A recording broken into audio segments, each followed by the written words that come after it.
bellas otra vez, bellas palabras de vida. Radio Luz a las Naciones, la voz de salvación a tu corazón. Bellas palabras de vida. Escuela Bíblica a la luz de la palabra, escudriñando las Escrituras. Guía, qué bellas son, bellas palabras de vida. Luz a las Naciones, canal cristiano de comunicación, presenta A la luz de la palabra.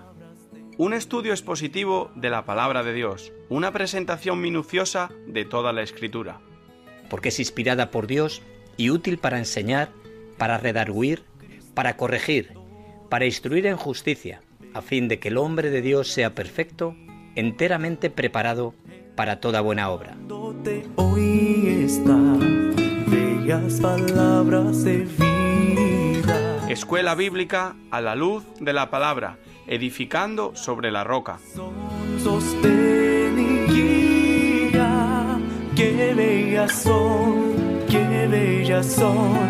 bellas palabras de vida. Evangelio del apóstol Juan, por Juan Luis Vadillo. Qué bellas son, bellas palabras de vida. Hizo además Jesús muchas otras señales en presencia de sus discípulos, las cuales no están escritas en este libro, pero éstas se han escrito para que creáis que Jesús es el Cristo, el Hijo de Dios, y para que creyendo tengáis vida en su nombre. Evangelio de Juan, capítulo 20, versículos 30 y 31. Sostén y guía, qué bellas son, bellas palabras de vida. Qué bellas son, bellas palabras de vida. Vamos a seguir en el Evangelio de Juan, donde nos encontramos en el capítulo número 2 y donde vamos a tratar de acabar este capítulo en esta mañana. Y nosotros estamos viendo algunas de las cosas importantes en este capítulo que venimos viendo en algunas clases, sobre todo en las dos primeras clases, hoy sería la tercera para poder concluir este capítulo, pero dando un breve resumen para situarnos en el contexto, que esto es siempre muy importante, porque a veces no hay personas que estén en todas las clases, así que pueden ver, situarse para poder venir junto con nosotros a esta enseñanza, ¿no?, a la que venimos avanzando hoy. Pero en los primeros 11 versículos del capítulo número 2 estuvimos hablando de las bodas de Caná, que es como se divide este capítulo número 2 en tres partes. Esta es la primera parte. Luego del versículo número 12 al versículo número 22 estuvimos viendo que Jesús purifica al templo. Y esta tercera parte, que son los versículos del 23 al 25, nos va a enseñar que Jesús conoce a todos los hombres. Pero en lo que nosotros hemos visto en este capítulo número 2 al principio, vimos esta primera señal que Jesús hace en Caná de Galilea, cuando Él convierte el agua en vino. Y vimos que este lugar es un lugar donde la Biblia nos enseñó de manera geográfica que fue en Caná de Galilea, pero que después dice que descendió ¿a dónde? Dice la palabra a Capernaum, pero también nos da un detalle. Dice junto con su madre, sus discípulos y sus hermanos. Posteriormente nos enseña la propia palabra. Vimos cómo descendió a Jerusalén. Y cuando descendió a Jerusalén lo hizo para poder estar en el día de la Pascua en el templo y poder celebrar esta fiesta más importante de las fiestas judías, la fiesta de la Pascua, donde posteriormente, a renglón seguido, está la fiesta de los panes sin levadura. Bueno, en ese tiempo de estas festividades judías es que Jesús se encuentra en Jerusalén. Es lo que vimos el último domingo, pero un detalle curioso que en sí trata el contexto de este pasaje es que cuando Jesús entra en el templo, se encuentra con algo que era vergonzoso. para Él como el Dios Hijo, para el Dios Padre, por lo que estaban haciendo los judíos en el mismo templo. Y en este caso hablando de los que vendían bueyes, ovejas, palomas, los cambistas. Dijimos que esto era un día de un gran negocio, ¿no?, en el templo, por causa de la festividad de la Pascua. Pero que el texto no esconde la ira que Jesús siente, esa ira santa, cuando está viendo que realmente Dios no es lo primero, no es lo más importante. Y de manera literal dice, y haciendo un azote de cuerda, echó fuera del templo a todos y las ovejas y los bueyes, esparció las monedas de los cambistas y volcó las mesas y dijo a los que vendían palomas, quitad de aquí esto y no hagáis de la casa de mi padre casa de mercado. Los versículos 15 y 16. Y vimos también que ante tal tipo de revuelo entre los judíos con todo lo que estaba aconteciendo, en esta ira santa de Jesús contra este tipo de negocio, de intercambio, de intereses, dice los propios judíos que le preguntaron a Jesús, ¿qué señal nos muestra ya que haces esto? O sea, ya que estás actuando de esta manera, ¿cuál es la señal que tú nos muestras para que puedas hacer esto? Y Jesús dijo en el versículo 19 algo de lo cual ellos no entendían, ni tampoco sus propios discípulos. Jesús dijo, destruid este templo y en 3 días lo levantaré. Ahora, lejos de entender que Jesús se refería a su propia muerte y a su propia resurrección, ellos pensaban de manera física, ¿verdad?, como muchas de las veces pudiera ocurrirnos a nosotros, que estaba haciendo aquí alusión Jesús al templo de Herodes, y es por ello que dice 46 años se ha tardado en construir este templo, y tú dices que en 3 días lo vas a destruir. Bueno, esto nos habla de verdades que están escondidas en la palabra, verdades que no todos pueden ver, verdades ocultas a los ojos o a los oídos de personas también aquí en esta mañana entre nosotros. Y estas verdades no las puede revelar el Espíritu Santo. La persona que tiene a Cristo es una persona que puede ver, puede entender lo que realmente tiene la palabra de Dios. Es aquel quien puede acomodar lo espiritual a lo espiritual, porque es el Espíritu Santo quien escudriña lo más profundo de Dios mismo, y dice el apóstol Pablo a los Corintios, y nos lo hace entender a nosotros por el mismo Espíritu. Pero habiendo visto lo que estuvimos viendo en estos días, domingos atrás, ahora entramos en la última porción del capítulo número 2 y nos enseña los versículos 23 al 25. Dice que estando en Jerusalén, en la fiesta de la Pascua, muchos creyeron en su nombre, viendo las señales que hacía. Pero Jesús mismo no se fiaba de ellos, porque conocía a todos y no tenía necesidad de que nadie le diese testimonio del hombre, pues él sabía lo que había en el hombre. Aunque este es un pasaje relativamente corto, ¿tiene grandes y serias complicaciones? No, implicaciones en nosotros. Complicaciones para quienes no tienen el Espíritu de Cristo para ver qué es lo que está enseñando este pasaje. E implicaciones para aquellos quienes tenemos a Cristo. Una de las cosas que nosotros no debemos de opacar o dejar de ver tiene que ver con esta naturaleza de la fe salvadora.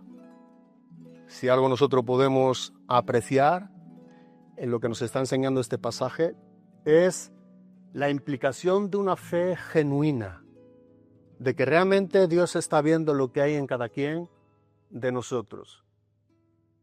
Una fe que proviene de la palabra de Dios, impartida por el Dios de la palabra a través del Dios Espíritu Santo, para que obre de manera única y poderosa en la vida de un impío, un pecador que no tiene a Cristo.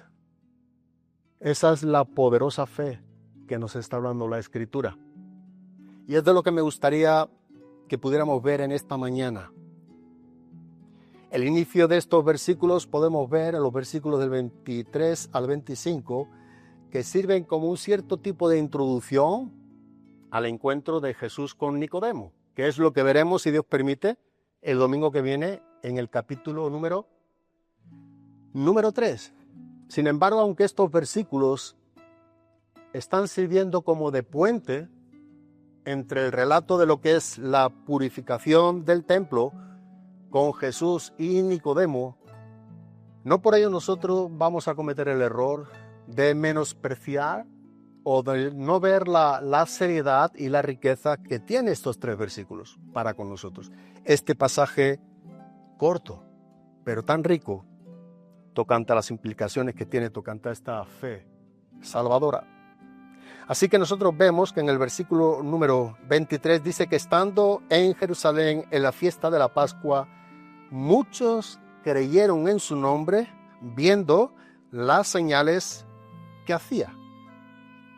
Es decir, que no yéndose Jesús de Jerusalén, como estamos viendo, y quedándose en la fiesta de la Pascua, y como bien sabemos, a reloj seguido hemos dicho que también está en la fiesta de los panes sin levadura, vemos que aquí nos enseña el texto de manera explícita que muchos, no son pocos, dice que muchos creyeron en su nombre, pero nota esta connotación, viendo las señales que hacía. Así que este es un pasaje curioso, es un pasaje que pudiéramos desglosar de 1000 maneras, porque es rico en sí, y sobre todo el contraste que nos está diciendo entre los que creyeron, que fueron muchos, y el motivo de la creencia, que era porque también dice la palabra de Dios que veían las señales que Jesús hacía. Pero el texto está haciendo énfasis primariamente en lo que leemos literalmente. Y lo que estamos leyendo es que Jesús hizo muchos milagros, muchas señales, que aun cuando nosotros no lo vemos, dijimos, ¿alguien se acuerda cuántas señales o milagros hay en el Evangelio de Juan? 8. 8 señales, 8 milagros. Ahora, la Biblia no se contradice, este es un principio que debemos siempre mantener firme, que nadie toque ese pilar de nuestra fe cristiana. La Biblia nos está enseñando que muchos creyeron en su nombre viendo las señales que hacía, o sea, nos está hablando en su contexto gramatical que fueron muchas las señales que Jesús hacía.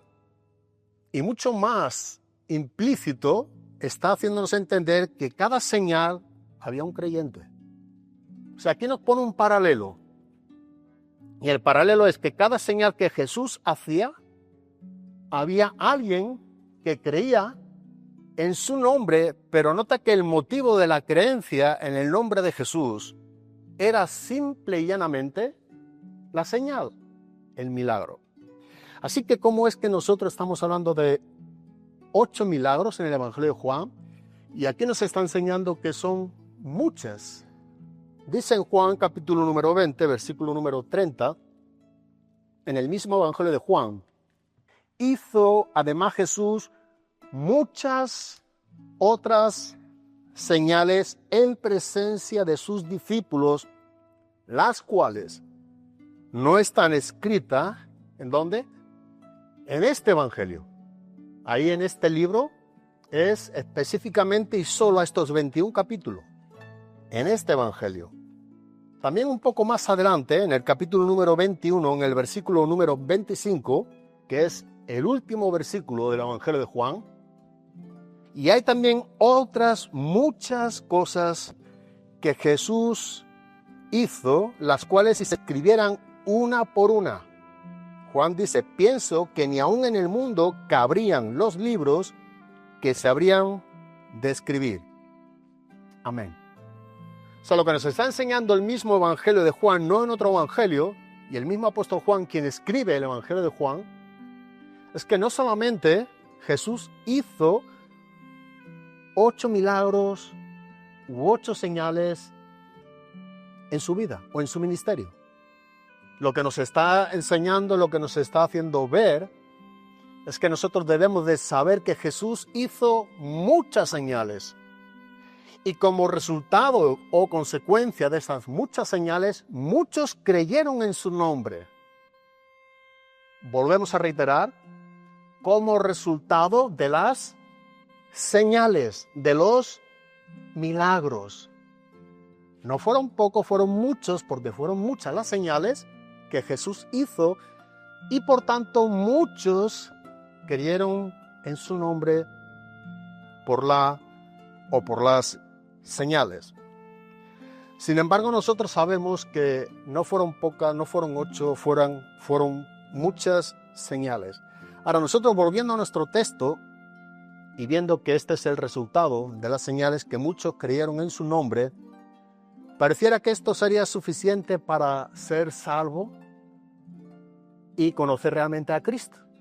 O sea, si nosotros no tuviéramos más Biblia, nosotros podríamos prácticamente poner la base de la doctrina de la salvación. Y es que muchos creyeron en el nombre de Cristo por los muchos milagros que Jesús hizo. Y ahí es donde vienen los errores y las herejías, cuando no tenemos el conjunto doctrinal, cuando no tenemos los textos en su contexto, cuando no tenemos el conjunto o el cuerpo doctrinal del Nuevo Testamento. Por eso el cristiano que anda seriamente con Cristo estudia seriamente la palabra de Dios, porque le preocupa estos matices. Quiere llegar a profundizar lo que realmente enseña la palabra de Dios. Ahora, ¿esto es una verdad que nos está enseñando Jesús? Sin lugar a duda. Ahora, ¿este es el principio doctrinal para creer en Jesucristo como Señor y Salvador? No, no lo es. Y esto es algo que nosotros debemos de saber porque la propia palabra nos lo enseña. Pareciera que estas son las reglas, ¿verdad?, tocante a lo que es conocer realmente a Cristo, ver muchas señales o ver muchos milagros para poder creer en la persona de Jesús. Cuando nosotros estudiamos los evangelios, y esto es algo que se puede ver y que igual no siempre se aprecia, pero yo he visto en personas que cuando comparten solo experiencias, ejemplos, parábolas del ministerio de Jesús, como que queda en un lugar un poco complicado, porque no siempre Jesús está enseñándonos que cuando hace un milagro, el resultado de que han creído ese milagro es que realmente fueron salvos. Aparentemente sí. Por eso cuando compartimos un pasaje del Nuevo Testamento con esta categoría, nosotros tenemos que hablar de dos cosas. Lo que realmente aconteció, si es un milagro de sanidad, en aquella persona, y lo que realmente hubo o no hubo en su vida tocante a lo que es la propia salvación de Cristo. Y te digo que no siempre esto es fácil, y muchos lo confunden. Y aparentemente pueden exponer la palabra y decir, "Ay, pues realmente mira que por esta señal, por este milagro, creyeron". Sí, pero ¿en qué creyeron? ¿A quién creyeron? ¿Qué tipo de señal buscaron aquellos quienes creyeron en el nombre de Jesús? ¿Buscaron algo sensacional o buscaron algo profundo en el corazón de ellos? ¿Reconocieron a aquel hombre hacedor de maravillas? ¿O reconocieron al Dios eterno, al Hijo eterno, a Jesús el Hijo de Dios, quien vino a dar su vida por la nuestra y que solamente tiene efectividad del perdón de nuestros pecados cuando nosotros creemos en que Él murió por tu pecado y por el mío y resucitó para nuestra justificación? Y esto no es posible para nadie tocante a lo que es la salvación de Dios en el hombre, a menos que nos arrepintamos y creamos en el Evangelio. Y que esta es una obra que solamente le corresponde a la tercera persona de la Trinidad, al Espíritu Santo, el cual cuando Él venga convencerá al mundo de pecado por cuanto no creen en mí. Aquí había muchos que estaban creyendo en el nombre de Cristo, pero realmente no había una obra interna de convicción de pecados. No habían nacido de nuevo. No siempre es tan fácil exponer en los evangelios el nuevo nacimiento. No todos los ejemplos valen. Por eso muchas veces hay que estudiar el contexto histórico, el cultural. ¿Qué es lo que nos enseña y cuándo nos lo enseña Jesús? Y digo que esto no siempre es fácil, a menos que nosotros expongamos y aclaremos a qué se refiere realmente, que eso es la exégesis, siempre hemos dicho, la interpretación de ese pasaje, y yo separe tocante a la aplicación y pueda asegurarme que en la aplicación yo estoy dando el sentido correcto de lo que significa la palabra para poderla recibir en mí. Porque si no, a veces pudiéramos confundir. ¿Por qué decimos que quienes vieron muchas señales creyeron en el nombre de Jesús y en el contexto nos enseña que no fueron salvos? Porque primariamente hemos dicho también, estudiando aquí en el capítulo número 2, porque es la primera señal, el primer milagro que refleja las Escrituras, hemos dicho que las señales o los milagros nunca tuvieron como fin o cometido el salvar a nadie de sus pecados. Y aquí no se está hablando solamente de señales, de milagros. Nos está hablando de lo que ojos vieron, se asombraron y directamente creyeron en el nombre de aquel quien había hecho las señales. Pero aquí no nos está hablando de pecados en ningún lugar. Esto era algo muy característico en el ministerio de Cristo. Y esto es también algo que nos enseña que muchos de sus seguidores, estos eran los seguidores, no necesariamente eran discípulos, y que muchos le seguían solamente por los beneficios o por este sensacionalismo que podía haber a través de las señales o los milagros.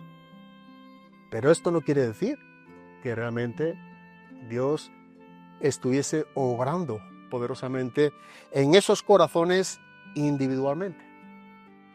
Ahora nota, no sé si recordáis, en Juan, en el capítulo número 2, en el versículo número 11, hubo un versículo curioso que tocamos y destacamos porque este es algo, dijimos, que vamos a repetir en diferentes lugares a lo largo del Evangelio de Juan. Y el versículo dice que este principio, después del milagro de la boda de Caná, del agua en vino, este principio de señal hizo Jesús en Caná de Galilea y manifestó su gloria y sus discípulos creyeron en él. Los discípulos, quienes estaban aquí con Jesús en este momento, en este tiempo, sabemos que eran, ¿quién más? Y Felipe. Eran estos 5. Y estos 5 dice que vieron lo que Jesús hizo y creyeron. Ahora, ya Jesús hizo en ellos algo, en ellos. Y vimos que ellos creyeron en Jesús como el Hijo de Dios. Esto es lo que quiere enseñarnos la palabra, como el Mesías. Sin embargo, esta manera de creer por causa de las señales o los milagros, ellos podían afirmar más su fe en aquel, quien realmente venía mostrando lo que las profecías del Antiguo Testamento hablaba tocante al ministerio del Mesías. Ellos estaban teniendo más credibilidad en el estado ministerial de Cristo en la tierra. Ellos estaban más seguros de que estaban con Cristo, pero no siempre fue así también con los discípulos. Es lo que también tocaremos en esta mañana. Pero habían creído en el Mesías y literalmente la palabra de Dios nos lo enseña.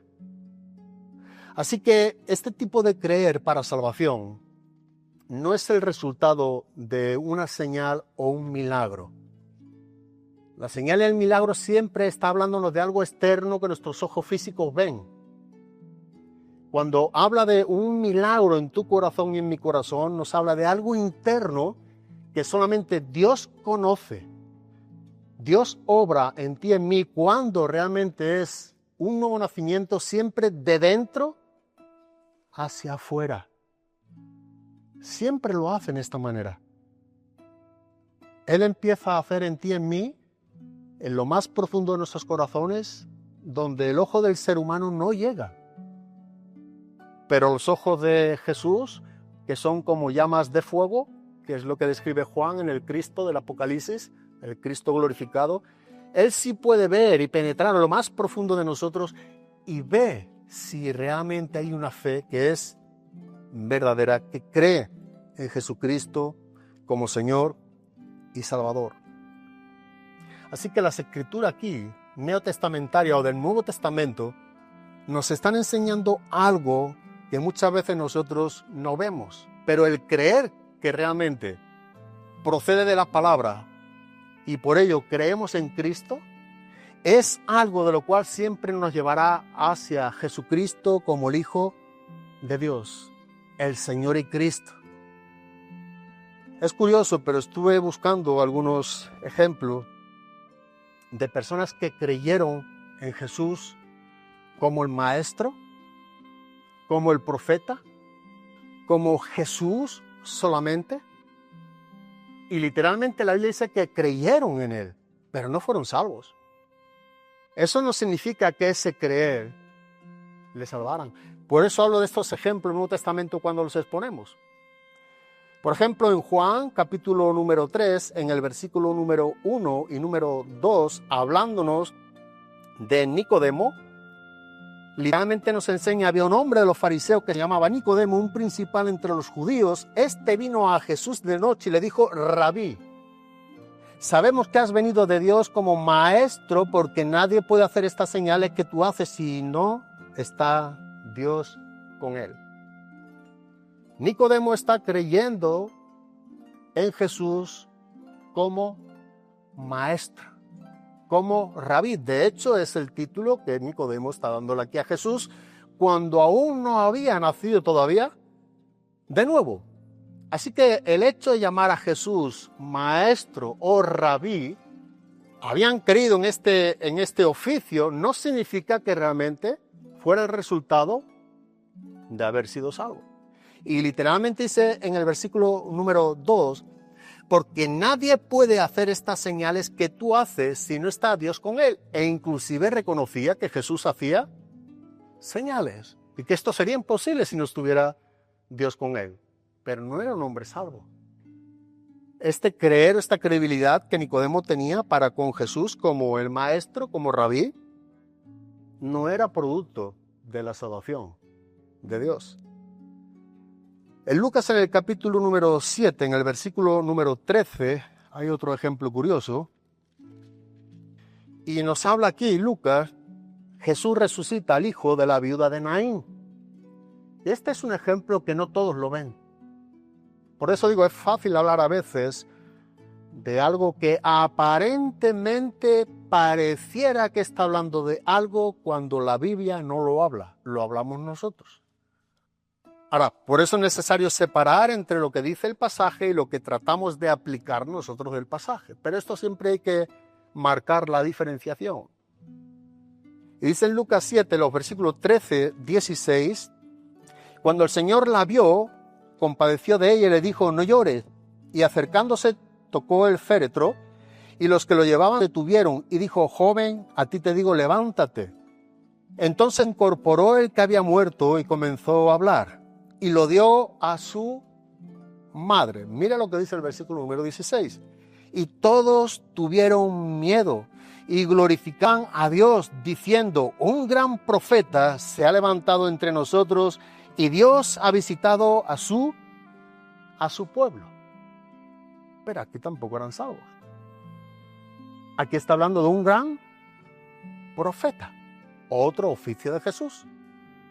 Pero en ningún lugar encuentra este pasaje hablando de la salvación. Está hablando de esas señales o de esos milagros que, si bien conducen a la fe, no produce fe en ellos. Las señales y los milagros pueden conducir a la fe, pero las señales y milagros no producen fe, no regenera esa fe. Y de hecho, las personas que viven siempre siguiendo estas señales, es como que necesitan siempre ver señales y ver milagros para seguir creyendo ¿a quién? A Cristo. Y esto es lo que la Biblia llama que es incredulidad. Porque Él mismo dice que bienaventurados somos nosotros, a quien amamos sin haberle visto. Y creemos en Él. porque no depende de ti, de mí, es un milagro de Dios en nosotros, que es muy distinto. Mateo capítulo número 21, también, con este dejamos estos ejemplos, solo para tener una guía más o menos de lo que venimos viendo. En el versículo número 11, y la gente decía, este es Jesús el profeta de Nazaret, de Galilea. Jesús también como profeta. Pero paradójicamente, muchos del pueblo se preguntaban si cuando realmente viniese el Cristo, haría más señales, y nota esta distinción, que Jesús. Reconocían que Jesús estaba haciendo señales. Pero dice en el Evangelio de Juan, capítulo 7, versículo número 31, reconociendo que Jesús hacía señales, pero sin embargo, dice que muchos de la multitud creyeron en él, en Jesús, y decían, el Cristo cuando venga hará más señales que la que éste hace.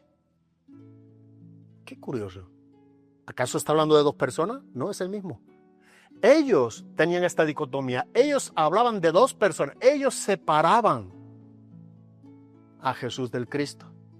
Pero el asombro de las señales que Jesús venía haciendo entre ellos llevaban también a preguntar a ellos mismos si cuando viniese, ¿quién? El Cristo. Entonces no era el Cristo para ellos. Y la Biblia nos enseña que solamente Cristo es el que puede llevarnos al Padre. Y que Jesucristo dijo, yo soy el camino, yo soy la verdad, yo soy la vida. Nadie viene al Padre si no es por mí. Así que nosotros debemos de entender que si bien las señales es verdad que pueden conducir a esa fe, porque Jesús es quien está haciendo los milagros, no es menos cierto que las señales en sí mismas no producen fe salvífica. Y no es lo mismo. Hay un cierto tipo de fe, que vamos a verlo también, porque nos lleva al pasaje, nos obliga a ello. Es lo bueno que tiene la predicación expositiva, no se nos salta ningún punto. Vamos ajustado a lo que la palabra nos está enseñando, tomando todo el consejo. Pero aquí lo que trata de que nosotros podamos entender a lo que estamos exponiendo es marcar la diferencia entre aquellos quienes creyeron en el nombre de Jesús por las muchas señales y aquellos quienes podamos creer a Cristo por la obra del Espíritu Santo a través de la palabra en nosotros. Es la misma palabra, pero no significa lo mismo.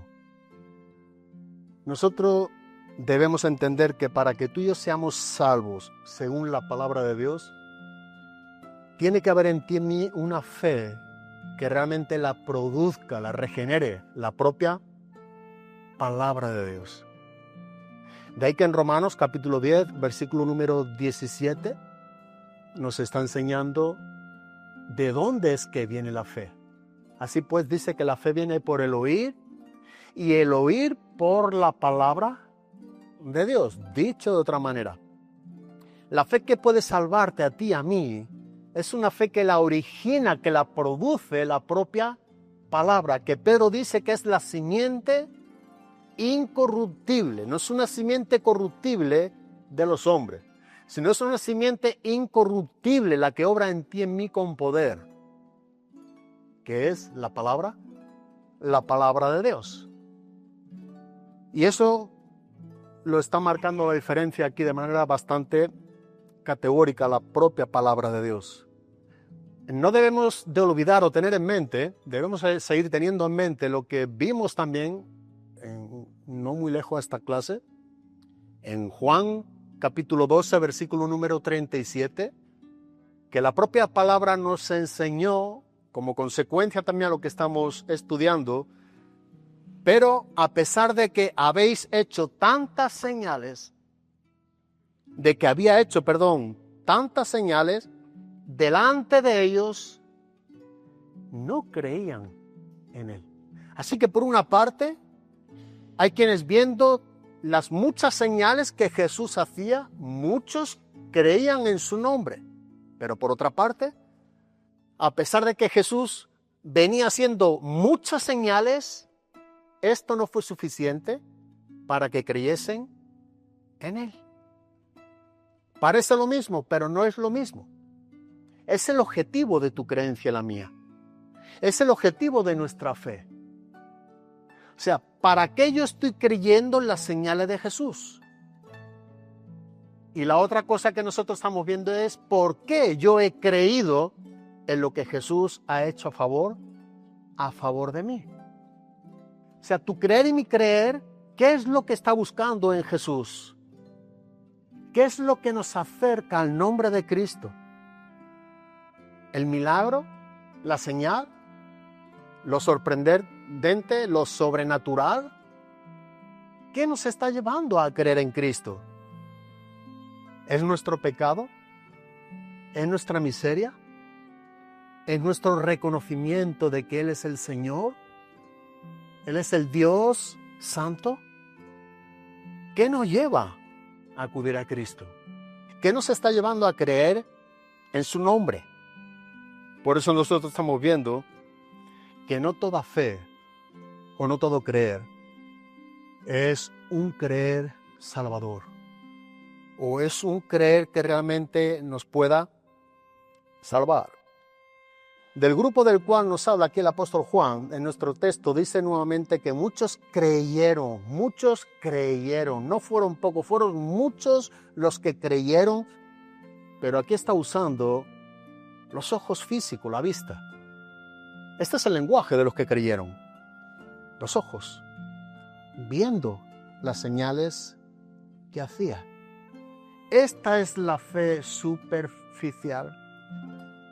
Esta es la fe, digamos, espuria o bastarda o no genuina. Esta es la fe que no proviene realmente de la palabra de Dios. No es una fe bíblica, es una fe superficial, es una fe poco sincera, que no tiene que ver con la gloria de Cristo, tiene que ver con nuestra propia gloria, por lo que nosotros hemos visto, por lo que nos engrandecemos o nos enorgullecemos. ¿Verdad? ¿Cuántas veces hablamos en nuestros propios testimonios y si no tenemos cuidado estamos en una competencia de quién ha visto más milagros que otro? ¿O qué es lo que nuestros ojos han visto? Y aunque es una verdad, y creo rotundamente en ello, y lo he visto, eso no es lo que realmente habla de una fe verdadera en Cristo. Eso no proviene realmente de una fe genuina, y el texto nos lo enseña también con bastante contundencia. Aquí a este grupo de personas, el apóstol Juan está tratando entre lo que pudiera haber sido una fe salvadora o genuina, y con lo que realmente está exponiendo Juan aquí el contraste de dos palabras que aun cuando significan lo mismo, Jesús quiso dejarnos claro y evidente que no es la misma cosa. Dice en el versículo número 23 que muchos creyeron. ¿Dice eso, sí o no? Creyeron.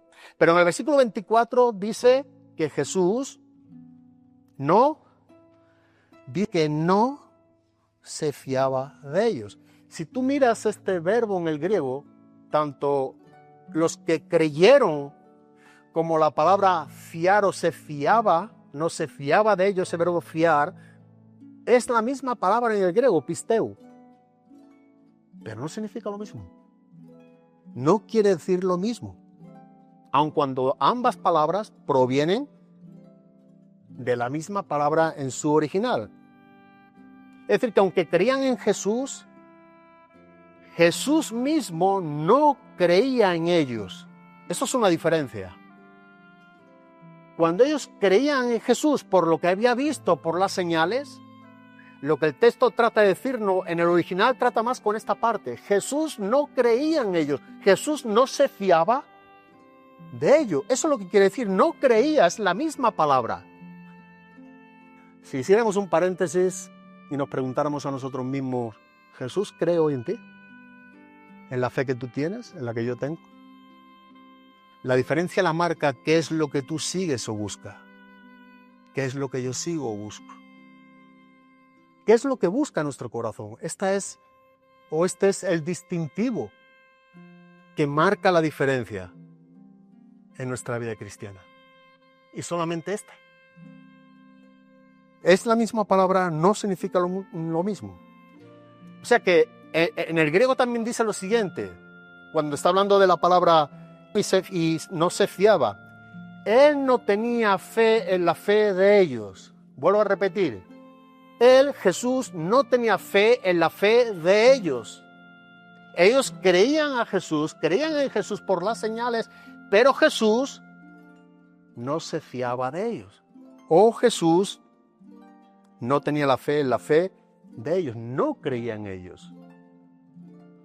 Cuando la fe es superficial, habla de nosotros mismos. Cuando la fe es profunda, habla de Dios. La superficialidad de tu fe y mi fe habla de nosotros. Habla de nosotros. Nosotros somos entonces el asunto en este tema. Pero cuando es una fe profunda, Cristo es el asunto. Habla de Cristo en nosotros. Y Dios busca en ti y en mí que nuestra fe sea una fe genuina, no una fe superficial. Por eso cuando nosotros vemos que Jesús está aquí considerando o consideraba que toda creencia en Él, en Cristo, era superficial en este pasaje, es porque no tenían los factores esenciales del propósito de la fe verdadera en el hombre. Cuando la fe es bíblica, cuando la fe es una fe genuina, es una fe profunda que habla de Cristo y no de nosotros, tiene ciertas implicaciones que no pueden faltar. Hay muchas, yo apunto alguna de ellas, pero una de las cosas que trae esa fe es la conciencia, ¿verdad? Somos conscientes de la necesidad de que Dios nos perdone. O sea, nosotros somos el problema. Nosotros necesitamos el perdón de Dios. Esto es lo que marca la diferencia en una fe que proviene de Él, de su palabra. Somos conscientes que necesitamos el perdón de Dios. Estamos convencidos de que solamente Jesucristo es el único mediador para recibir ese perdón. Y solamente Cristo. Solo Él. También nos hace confiar en Jesús como el Hijo de Dios y el Salvador del mundo. El Hijo de Dios y el Salvador del mundo. La fe que es genuina, la fe que es profunda, que es real, que proviene de Dios, nos hace perseverar en las pruebas. Esa es una fe que nos ayuda a creer a Dios aún en los momentos más complicados de tu vida y la mía. Es una fe que nos hace mantenernos firmes. No hemos creído en Jesús por un tiempo, sino que sabemos que a pesar de los muchos momentos y complicaciones de nuestra vida cristiana, Él sigue siendo el mismo ayer, hoy y siempre. Eso lo produce también la fe bíblica. Cuando la fe es una fe que proviene de Dios, produce obediencia. Produce obediencia. La fe superficial es una vida de desobediencia. No llega a rendir esa vida al señorío de Cristo. Y se ve muchas veces en su vida cristiana cómo esa persona aparentemente cristiana vive una vida de desobediencia porque Dios habla, pero al no creerle a Dios no hay obediencia porque esa credibilidad no está viendo a Jesús como el único Señor, como el único mediador. Cuando es una fe bíblica, produce obediencia. Y sobre todo se basa en la palabra de Dios y no en los milagros. La fe bíblica se basa en la palabra de Dios y no en los milagros. La palabra de Dios es suficiente para con nosotros. Sin embargo, cuando es una fe superficial, cuando es una fe que no es una fe genuina, profunda, la base de esa persona o de esa fe está precisamente lo que estamos viendo, que muchos creyeron en Él por las señales. Entonces, cuando la fe es una fe superficial, se basa en lo externo, y lo externo son señales y milagros. O sea que para que esa persona siga creyendo y tenga un momento de continuidad en su cristianismo, necesita ver siempre señales para poder ver que Jesús es quien dice ser. O llega un momento en sus vidas que dice, Señor, muéstrame, enséñame, haz algo que yo pueda ver para que pueda creer en ti. Llega ese tipo de superficialidad. Y Jesús dice, ¿no te basta quien yo digo que soy? Busca señales como los propios judíos buscaban. ¿Qué es lo que buscamos nosotros?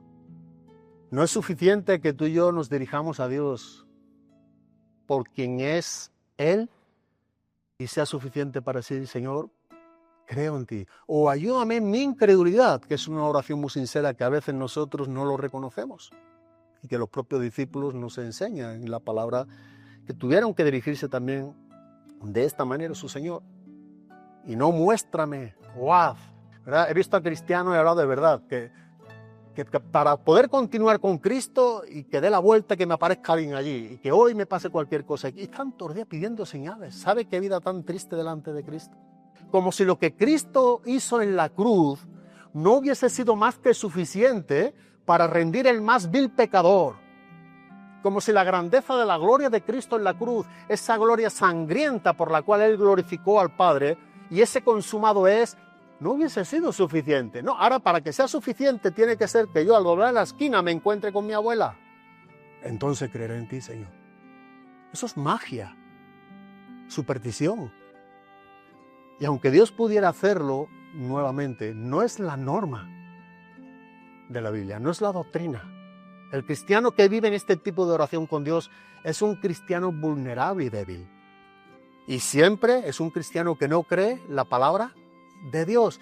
Tiene una fe superficial y aunque Dios le muestre a su abuela al doblar la esquina, en la siguiente esquina le tendrá que mostrar al tío. Funciona así. Al sobrino. Por poner un ejemplo que entendamos. Porque ya vive en esa manera, en esa fe superficial, buscando señales. Buscando señales. Tú verás ese cristianismo que no es sólido, no es maduro. O sea, no cree a su Señor lo que ha dicho en su palabra. Y siendo consciente o inconsciente, está haciendo a Dios mentiroso. Porque no está creyendo lo que Dios ha dicho. Y él no puede vivir una vida cristiana si no ve. Y Pablo mismo nos enseña en 2 Corintios capítulo 5, versículo número 7, que no caminamos por vista, sino por fe. Por fe andamos, no por vista. Y bienaventurados los que sin ver creyeron.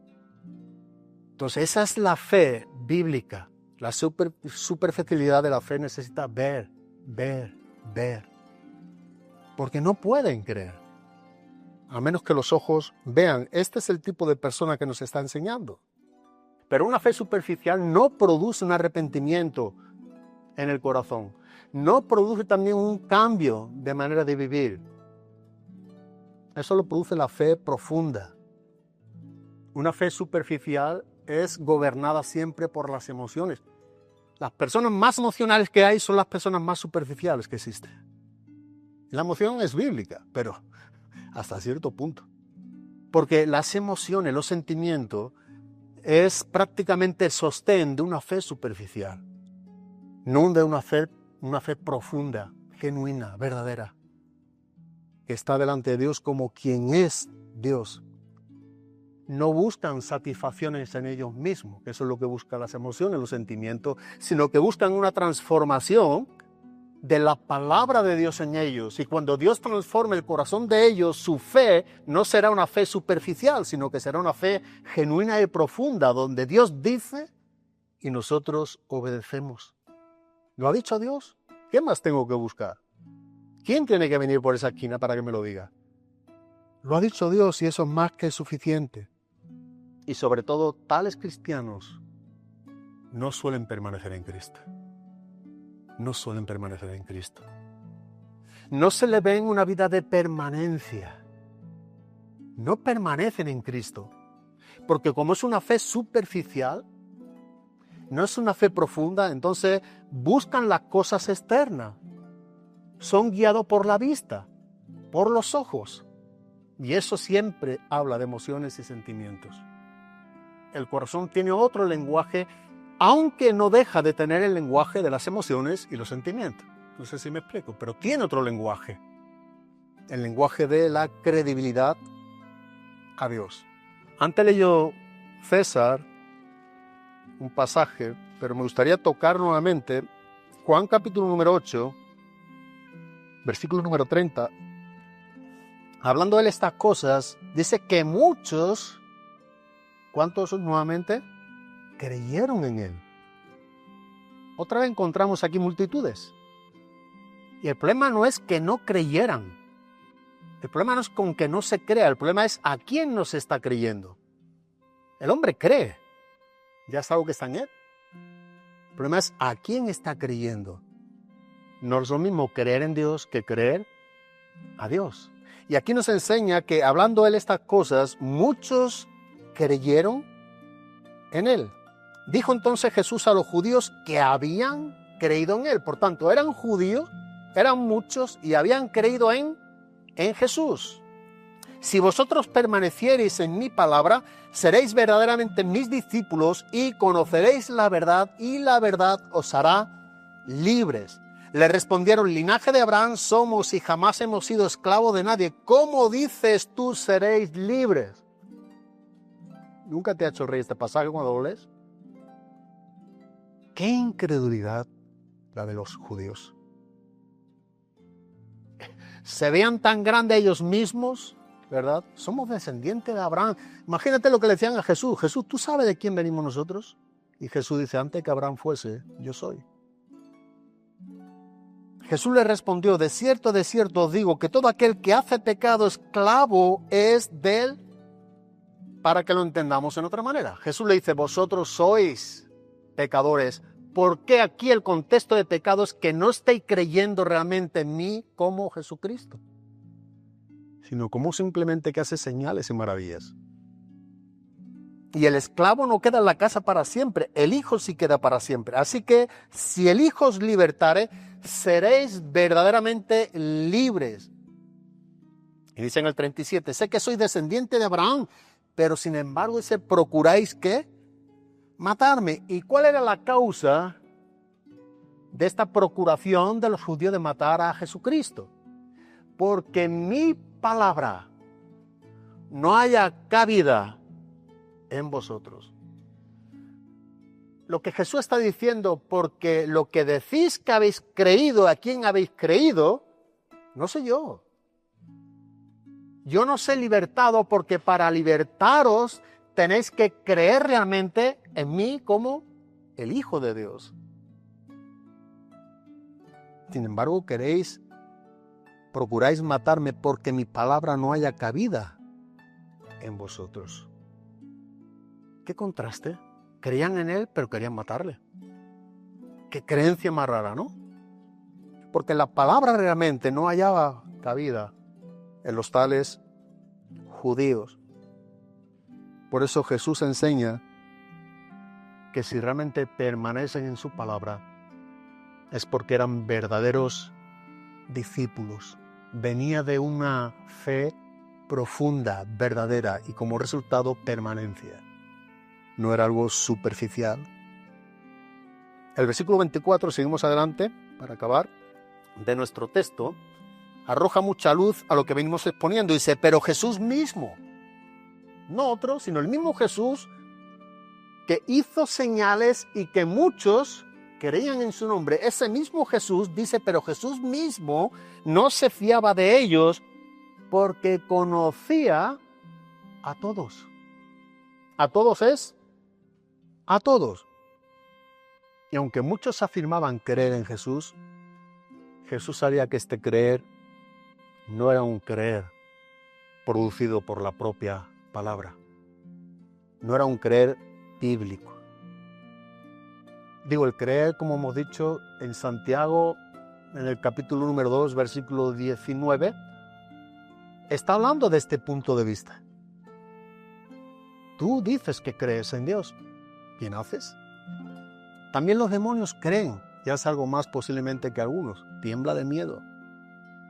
Sí, que el problema no es con lo que realmente creemos, sino a quién estamos o no estamos creyendo.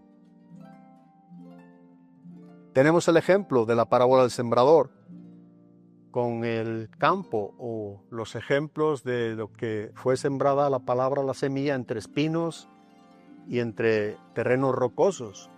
Y nosotros vemos en Mateo capítulo número 13, dice que ellos oyen la palabra, cuando está hablando de lo que fue sembrado la palabra entre pedregales o entre rocas, pero el afán de este siglo, el engaño de las riquezas, ahogan la misma palabra que han oído, y dice que esto queda algo sin fruto, infructuoso o infructuosa. Es una palabra que queda sin fruto.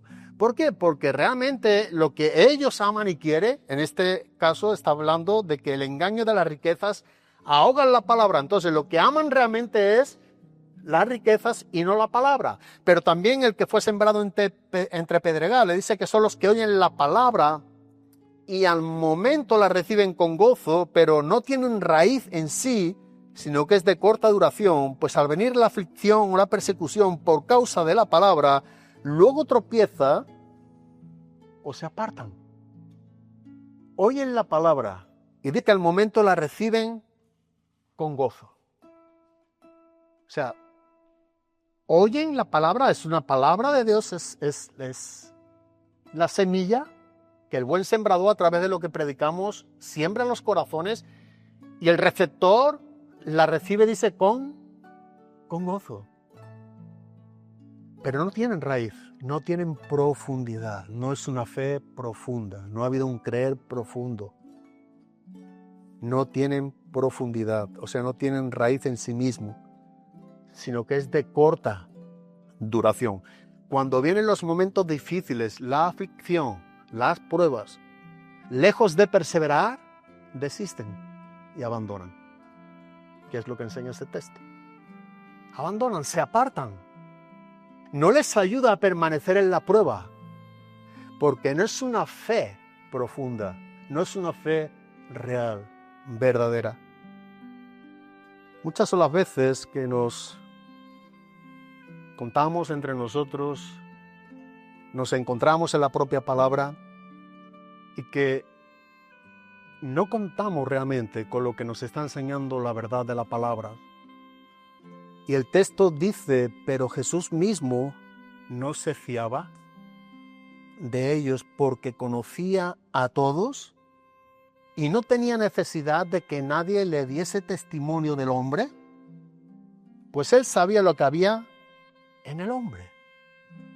A veces nos contamos este tipo de enseñanza, podemos leer entre nosotros la lectura pública muchas veces en la mañana, pero verdaderamente no estamos contando con lo que nos está enseñando el pasaje en sí. Se nos olvida de qué manera tan sencilla y clara que dice que Jesús mismo no se fiaba de ellos, pero el motivo, la causa por el cual Jesús no se fiaba de ellos, no es porque Jesús tuviera que esperar si lo hace bien o lo hace mal, si obedece o desobedece, no, dice porque conocía a todos y no tenía necesidad de que nadie le diese testimonio del hombre, porque él mismo sabía y sabe y sabrá lo que hay en el corazón del hombre. Es como enseña David, ¿verdad? En el Salmo 139, hablándonos de uno de los atributos de Dios, la omnisciencia. La omnipresencia, que también está en el Salmo 139. Pues aún no está la palabra en mi boca, dice, aquí tú ya la sabes toda. Qué conocimiento, ¿no? Dios es omnisciente. Jesús es Dios. Jesús aquí está usando del atributo que le corresponde como el Dios Hijo. Él conoce todas las cosas en todo tiempo, en todo lugar y a la misma hora. En todo tiempo, en todo lugar, a la misma hora. Él sabe todas las cosas. Nada se le puede esconder a Él. Así que la razón de esa desconfianza de Jesús a los tales que habían creído en su nombre solo por las señales y solo por los milagros, descansa en su todo saber, todo conocer. Pablo, cuando está escribiendo a los Gálatas en el capítulo 6, versículo número 7, dice, no os engañéis.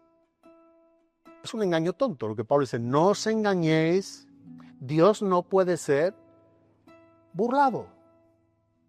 Dios siempre sabe todo. No os engañéis, dice Pablo, Dios no puede ser burlado. Solo Dios puede conocer, es lo que nos enseña el texto, lo que hay en el corazón del hombre. Y Jesús no se fiaba de ellos porque Jesús sabía lo que había en el corazón de ellos. Ese era el motivo por el cual Jesús no se fiaba de ellos. Jesús no tenía que esperar a ver lo que ellos hacían para él saber quiénes eran ellos. No es el Jesús que nos habla la Biblia. Él sabe siempre todas las cosas. Y es lo que nos está hablando este pasaje. Hay un versículo que tiene mucha riqueza en el primer libro de Samuel, capítulo 16, versículo número 7. Y Jehová respondió a Samuel, no mires a su parecer, ni a lo grande de su estatura, porque yo lo desecho. Porque Jehová no mira lo que mira el hombre, pues el hombre mira. El hombre tiene ojos para mirar solamente lo que está en lo externo. El hombre mira lo que está delante de sus ojos, pero Jehová mira el corazón. Jehová mira el corazón. Me gustaría leer los primeros 4 versículos del Salmo 139. Dice, oh Jehová, tú me has examinado y conocido. Tú has conocido mi sentarme y mi levantarme. Has entendido desde lejos mis pensamientos. Has escudriñado mi andar y mi reposo, y todos mis caminos te son conocidos. Pues aún no está la palabra en mi lengua, y he aquí, oh Jehová, tú eres toda. Ahí estuvimos ahí con Marcela en el tanatorio, con la despedida de Lala, y hablando un poco con los familiares de Lala, tuvimos la oportunidad de hablar con 2 de sus hijos, con su nuera, y otros más, no sé quiénes eran, pero una de las cosas que podíamos hablar que yo creo que eso es lo bueno que tienen los entierros, hablar de lo que un día nos va a tocar también, ¿a quién? A nosotros. Y la oportunidad que Dios les estaba dando a ellos de poder ahora en vida saber que Jesús conoce todos los corazones. Y pudiéramos captarnos cada quien de nosotros a hablar de lo que más nos guste a nosotros. Pero esto no cambia la verdad de que Jesús conoce todos los corazones. Él sabe lo más profundo de ti y de mí. Digo, el tiempo que Dios os está dando a vosotros, todavía, es que para que vosotros podáis ver lo que en este caso vuestra madre o vuestra suegra ha partido ahora en Cristo. La diferencia está en toda la sala que había en esa planta, todas las salas que estamos viendo que estaban llenas. Mañana será tú el protagonista, tú serás, yo seré ese protagonista de quien está ahí adentro. ¿Y qué habrá ocurrido? Porque si no es en vida cuando ahora estamos recibiendo a Jesucristo como Señor y Salvador, no hay salvación. No hay una verdad de la salvación de Dios. Y pudimos hablar de esta característica. Digo, me consta que queréis todo a vuestra madre, vuestra suegra, a la abuela, había nieto también. Y es una gran verdad que sin duda alguna ha sido una gran mujer. Porque si no, la familia no estaría recordándola o la querían como la querían. Digo, pero en verdad, esto está hablando de una cosa, porque hay uno de ellos que se resiste a creer las cosas de Dios. Esto está hablando de que Dios ha puesto su imagen y semejanza en los hombres que pueden amar, que pueden querer a una persona, como en este caso es ella. Ese es el reflejo de lo que Dios ha hecho con todos los hombres. Esto no es una explosión, esto no viene de cualquier invento de los hombres, o esto no es derivado de lo del mono. Esto hay un Dios creador que hizo los cielos y la tierra y le decía, ha puesto su imagen en vosotros, seáis o no seáis creyentes. En todo hombre, dice la palabra de Dios. ¿Para qué? Para que respondáis a este tiempo, no hay dentro ya la caja, a este tiempo, a lo que Cristo también quiere con vosotros. Es el tiempo que Dios os está dando y tenéis que aprovecharlo. Y ahora de que Dios conoce, ¿no? El viernes me hicieron otra vez la prueba de un PET con lo del cáncer, para ver cómo está. Y es curioso, pero me explicaban de que ese líquido que siempre me suelen meter cada 6 meses, del cual tengo que estar luego aislado, es un líquido que solamente es el mío. Es un líquido que viene de Península. Yo pensaba que era un líquido para todos los que tenemos cáncer, nos hacen una prueba para ver cómo es que estamos. Pero no, dice, ese líquido solamente es para usted. O sea, cada líquido que entra en una persona que tiene cáncer es para ver hasta lo más, y esto es lo que me llama la atención. Dice, a usted le hemos metido un líquido que va a ver lo que hay desde aquí hasta la punta de los pies. No se va a escapar nada, porque ya no solamente el cáncer donde le quedó a usted, donde todavía tiene, sino que se pudiera extender a otros lugares.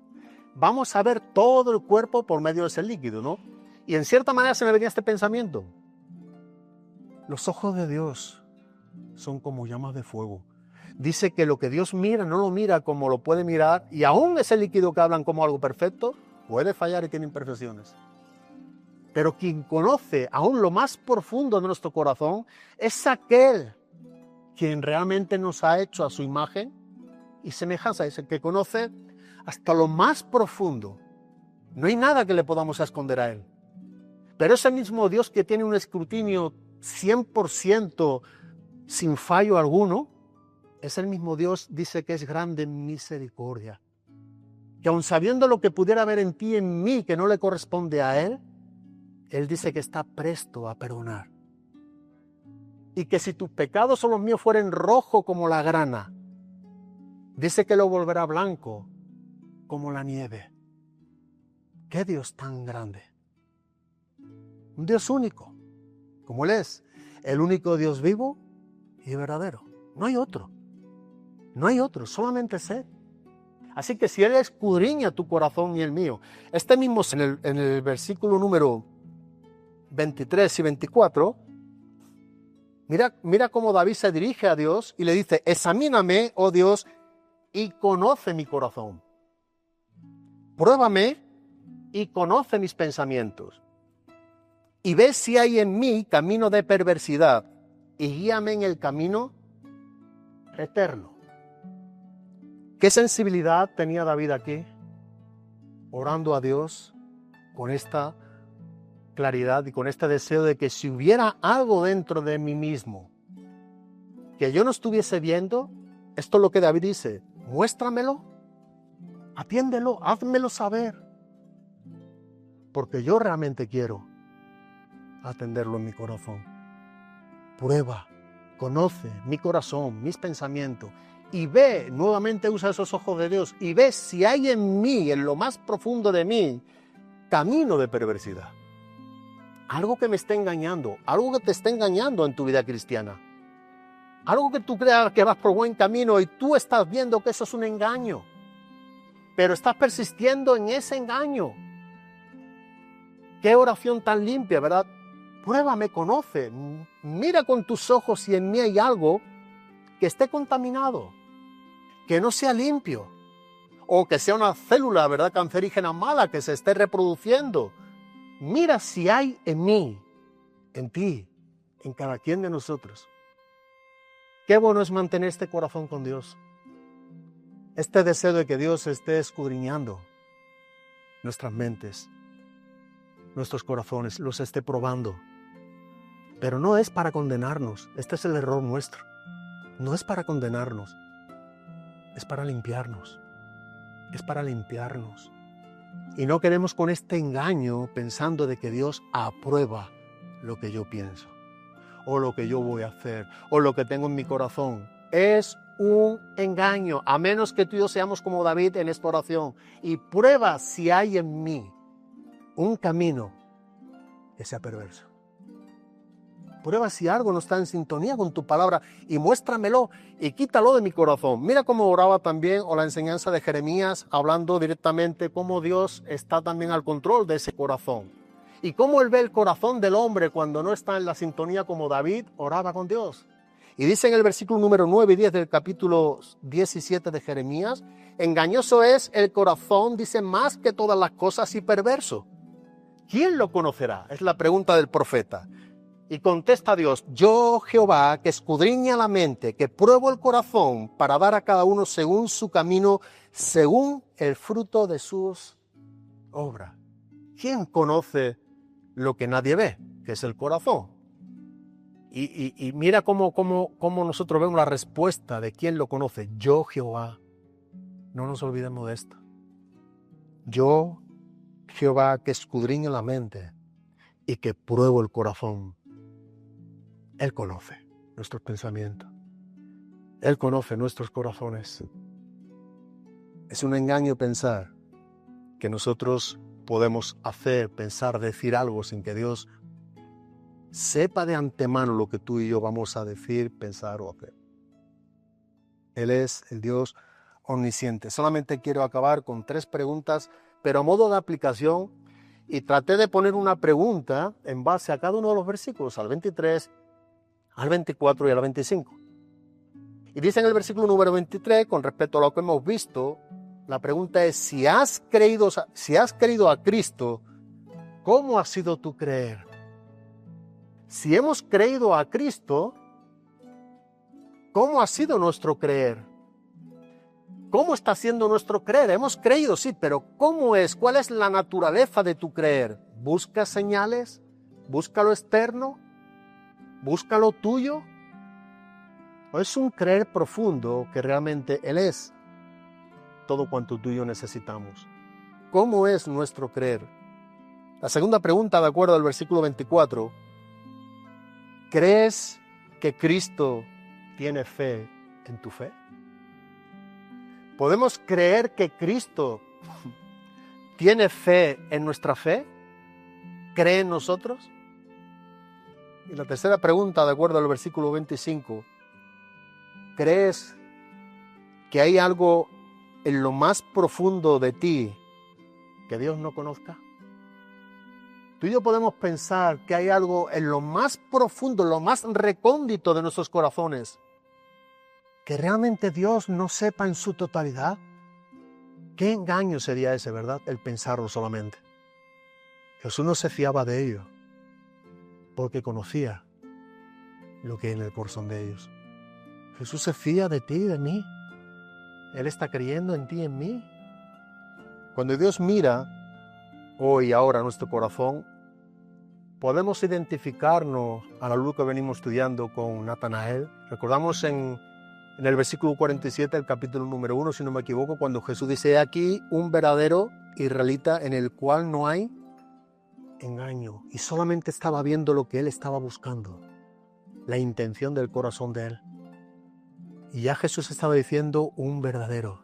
Este israelita como judío está buscando realmente al Mesías sin ningún atisbo de excusa. ¿Qué es lo que realmente ve Dios en ti y en mí? Acabamos solamente leyendo en Romanos 8 y lo dejamos, Romanos 10, versículo número 8. Mas, ¿qué dice? Cerca de ti está la palabra en tu boca y en tu corazón. Esta es la palabra de fe que predicamos. Que si confesares con tu boca que Jesús es el Señor y creyeres en tu corazón que Dios le levantó de los muertos, serás salvo. Porque con el corazón se cree. ¿Con el corazón qué? Se cree. ¿Pero para qué? Para justicia. Pero con la boca se confiesa para salvación. Pues la Escritura dice, todo aquel que en Él creyere no será avergonzado. Porque no hay diferencia entre judío y griego, pues el mismo que es Señor de todos es rico para con todos los que le invocan. Porque todo aquel que invocare el nombre del Señor será salvo. ¿Cómo pues invocarán a aquel en el cual no han creído? ¿Y cómo creerán en aquel de quien no han oído? ¿Y cómo oirán sin haber quien les predique? ¿Y cómo predicarán si no fueren enviados? Como está escrito, cuán hermosos son los pies de los que anuncian la paz, de los que anuncian buenas nuevas. Mas no todos obedecieron al Evangelio, pues Isaías dice, Señor, ¿quién ha creído a nuestro anuncio? Y ahora en este contexto dice lo que hemos dicho con anterioridad en esta clase. Así que la fe es por el oír, y el oír por la palabra de Dios. ¿Cómo es tu creer y mi creer. ¿Hemos creído el anuncio de Dios? ¿Lo que Dios dice de sí mismo lo estamos creyendo? ¿Cómo es nuestro creer? Que Dios nos ayude a pensar en este rato que tengamos de oración, de alabanza, a ser honestos ante Él, examinar nuestras vidas, qué es lo que hay en nosotros y poder atender el corazón en la medida en la que tú y yo nos encontremos. Él es fiel y justo, dice la palabra. Si tú y yo confesamos nuestros pecados, dice que Él es fiel y justo. Esa fidelidad habla en el conjunto de toda su palabra, de toda la Escritura. Y Él es fiel y justo para perdonar nuestros pecados, para limpiarnos, dice, de toda maldad. Hoy es un tiempo propicio, es un tiempo bueno, es un tiempo de gracia, que aún todavía para quienes no tengáis a Cristo, es el mejor tiempo. El tiempo más especial que puedas tener en tu vida, de toda tu vida, está ahora mismo si no tienes a Cristo. Piénsalo. Ese es el tiempo más especial que jamás vaya a tener. El que ahora te está dando Dios para recibir a Jesucristo como Señor y Salvador, para creer en Él como realmente Él dice quién es en su palabra, para arrepentirte de tus pecados, para estar en paz con Él. Este es el momento que Dios tiene para contigo.